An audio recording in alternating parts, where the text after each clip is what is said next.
Assalamualaikum warahmatullahi wabarakatuh. Di sini saya akan menjelaskan tentang 100% periode setelah akuisisi.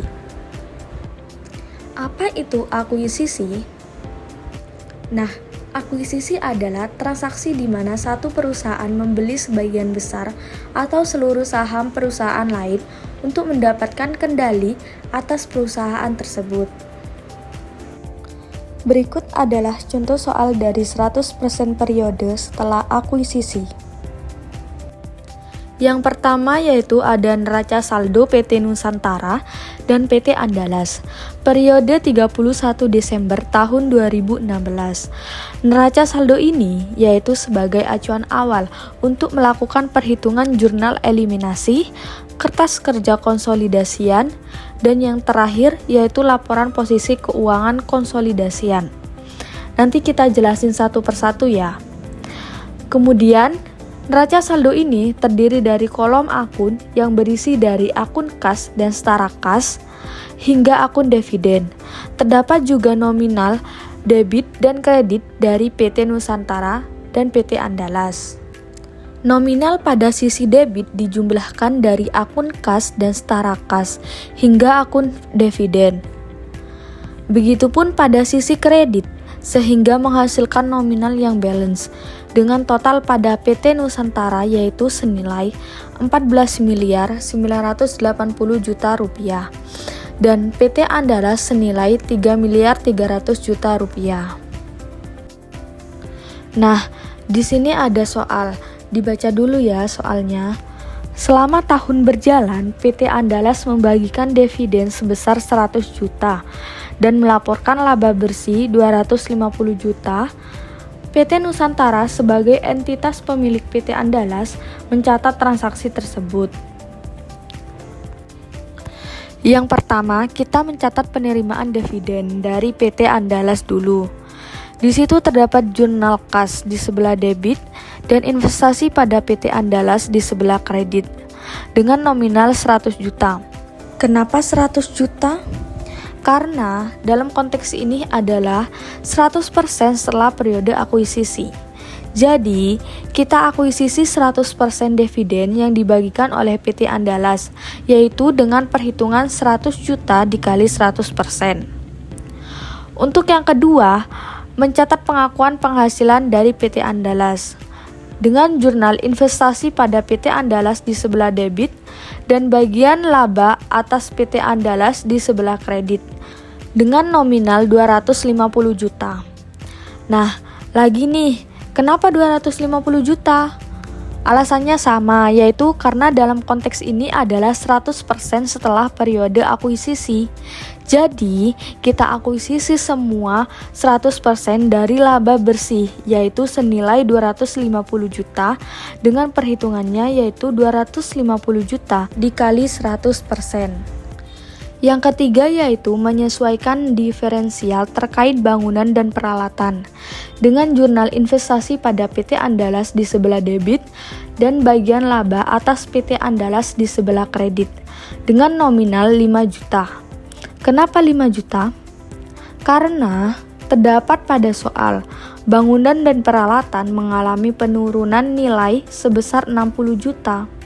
Jadi, diferensial 60 juta dialokasikan ke sisa masa manfaat aset, yaitu bangunan dan peralatan, yakni 12 tahun. Maka, setiap tahun diferensial akan diamortisasi sebesar 5 juta dengan perhitungan 60 juta dibagi 12 tahun.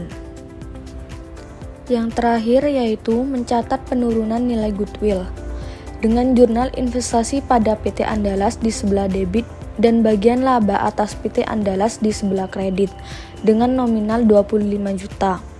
Kenapa 25 juta? Karena didapat dari soal yang berbunyi hasil evaluasi menunjukkan bahwa nilai wajar PT Andalas adalah lebih rendah 25 juta dari nilai tercatat saat ini. Nah, hal itu dikarenakan realisasi penghasilan yang diberikan ternyata yang lebih rendah dibandingkan ekspektasi penghasilan ketika melakukan investasi. Kemudian ada perhitungan jurnal eliminasi. Untuk menentukan jurnal eliminasi, kita perlu memperhitungkan terlebih dahulu. Di situ terdiri dari kolom rasio, investasi, non-pengendali, modal saham, saldo laba, dan diferensialnya yaitu terdiri dari tanah, bangunan, akumulasi penyusutan bangunan, dan goodwill. Yang pertama ada kolom rasio, yaitu 100. Karena konteks ini 100% periode setelah akuisisi, jadi rasionya adalah 100:0. Untuk kolom investasi, kita harus mencari perhitungan yang lainnya terlebih dahulu. Kemudian kolom non-pengendali, kita tidak menggunakan non-pengendali karena pada soal ini adalah akuisisi kepemilikan penuh. Pada kolom modal saham senilai 800 juta, yaitu diperoleh dari neraca saldo akun saham biasa PT Andalas di sebelah kredit. Pada kolom saldo laba, pada baris saldo 1 Januari 2016, senilai 550 juta diperoleh dari neraca saldo PT Andalas pada akun saldo laba di sebelah kredit. Pada baris laba bersih senilai 250 juta diperoleh dari jurnal pengakuan penghasilan pada jurnal sebelumnya. Kemudian, pada baris dividen yaitu 100 juta diperoleh dari jurnal sebelumnya yaitu penerimaan dividen dengan akun investasi pada PT Andalas di sebelah kredit. Pada kolom diferensial yaitu ada kolom tanah senilai 210 juta. Didapat dari soal, di situ dijelaskan bahwa tanah mengalami kenaikan nilai wajar sebesar 210 juta. Kemudian kolom bangunan senilai minus 60 juta diperoleh dari soal juga, yang berbunyi bangunan dan peralatan mengalami penurunan senilai sebesar 60 juta. Pada kolom akumulasi penyusutan bangunan senilai 5 juta, yaitu diperoleh dari jurnal sebelumnya, yaitu menyesuaikan diferensial terkait bangunan dan peralatan. Kemudian pada kolom goodwill 100 juta, yaitu dari perhitungan konsiderasi nilai wajar senilai 1.500.000 juta dikurangi nilai wajar aset bersih 1.400.000 juta sehingga menghasilkan goodwill 100 juta. Pada baris penyesuaian masih tetap pada kolom goodwill. Di situ terdapat senilai 25 juta, yaitu dari jurnal sebelumnya, pencatatan penurunan goodwill. Nah, yang terakhir yaitu kolom investasi. Pada baris saldo 1 Januari tahun 2016 hingga penyesuaian didapat dari penjumlahan modal saham ditambah saldo laba ditambah diferensial. Sehingga saldo 31 Desember tahun 2016 tinggal dijumlahkan saja antar kolom dari saldo 1 Januari sampai penyesuaian. Itu tadi penjelasan tentang perhitungan jurnal eliminasi. Nah, ini dia jurnal eliminasinya. Setelah kita melakukan perhitungan, selanjutnya yaitu membuat jurnalnya.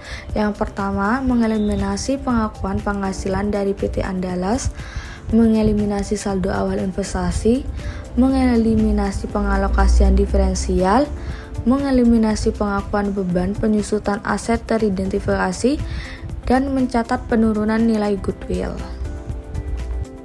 Yang pertama yaitu ada jurnal eliminasi pengakuan penghasilan dan dividen dari PT Andalas.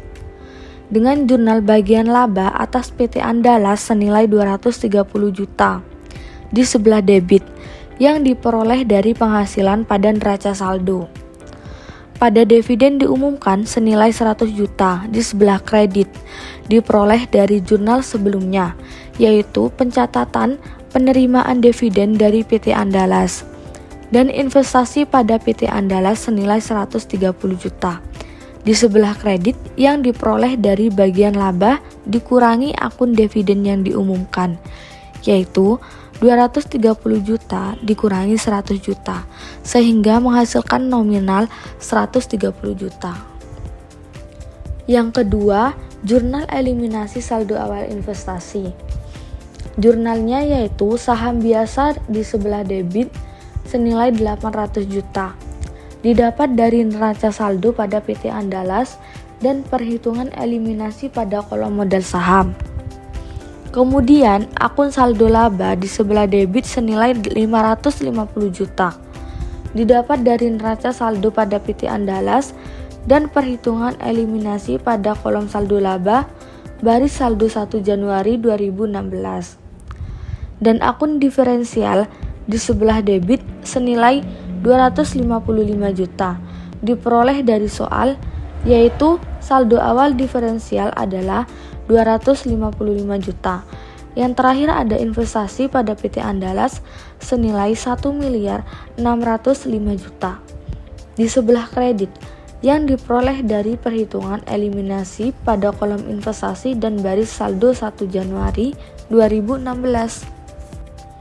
Kemudian yang ketiga, jurnal untuk mengalokasikan diferensial terhadap aset teridentifikasi. Ada akun tanah senilai 210 juta di sebelah debit yang diperoleh dari perhitungan eliminasi pada kolom diferensial yang mencakup pada kolom tanah. Akun goodwill di sebelah debit senilai 100 juta dari perhitungan eliminasi pada kolom diferensial yang mencakup pada kolom goodwill. Kemudian, akun akumulasi penyusutan bangunan dan peralatan senilai 5 juta sama, yaitu dari perhitungan eliminasi pada kolom diferensial yang mencakup pada kolom akumulasi penyusutan bangunan dan peralatan. Di sebelah kredit ada akun bangunan dan peralatan senilai 60 juta dari perhitungan eliminasi pada kolom diferensial yang mencakup pada kolom bangunan. Yang terakhir akun diferensial di sebelah kredit dengan nilai 255 juta yang diperoleh dari soal, yaitu saldo awal diferensial adalah 255 juta. Yang keempat yaitu mencatat jurnal pengakuan beban penyusutan aset teridentifikasi. Pada sebelah debit ada akun akumulasi penyusutan bangunan dan peralatan. Dan pada kredit akun beban penyusutan dengan nominal keduanya yaitu 5 juta. Yang diperoleh dari perhitungan eliminasi pada kolom diferensial pada baris penyesuaian. Yang terakhir yaitu mencatat jurnal pengakuan penurunan nilai goodwill. Dengan jurnal di sebelah debit yaitu ada kerugian penurunan nilai dan di sebelah kredit ada goodwill senilai 25 juta yang diperoleh dari perhitungan eliminasi pada kolom diferensial yang mencakup pada kolom goodwill pada baris penyesuaian. Itu tadi pencatatan kelima jurnal eliminasi. Nah, berikutnya ada kertas kerja konsolidasian. Kertas kerja konsolidasian ini yaitu sebagai alat bantu untuk menyusun laporan keuangan pada perusahaan. Pada kertas kerja konsolidasian terdapat kolom neraca saldo, jurnal eliminasi, dan konsolidasian. Untuk kolom neraca saldo diperoleh dari neraca saldo PT Nusantara dan PT Andalas pada periode 31 Desember tahun 2016. Kemudian kolom jurnal eliminasi yaitu diperoleh dari jurnal eliminasi yang telah kita buat, yang terdiri dari jurnal eliminasi pengakuan penghasilan dari PT Andalas, eliminasi saldo awal investasi, eliminasi pengalokasian diferensial, eliminasi pengakuan beban penyusutan aset teridentifikasi, dan mencatat penurunan goodwill. Untuk penempatan nominalnya disesuaikan dengan akun pada kolom akun yang tersedia. Kemudian yang terakhir kolom konsolidasian, yaitu penjumlahan dari neraca saldo dan jurnal eliminasi. Contohnya, di situ ada akun penjualan senilai 6 miliar ditambah 1 miliar. Jadi konsolidasiannya senilai 7 miliar. Begitupun seterusnya. Di situ juga ada total liabilitas dan ekuitas, yaitu didapatkan dari penjumlahan masing-masing kolom dari akun penjualan hingga saldo laba.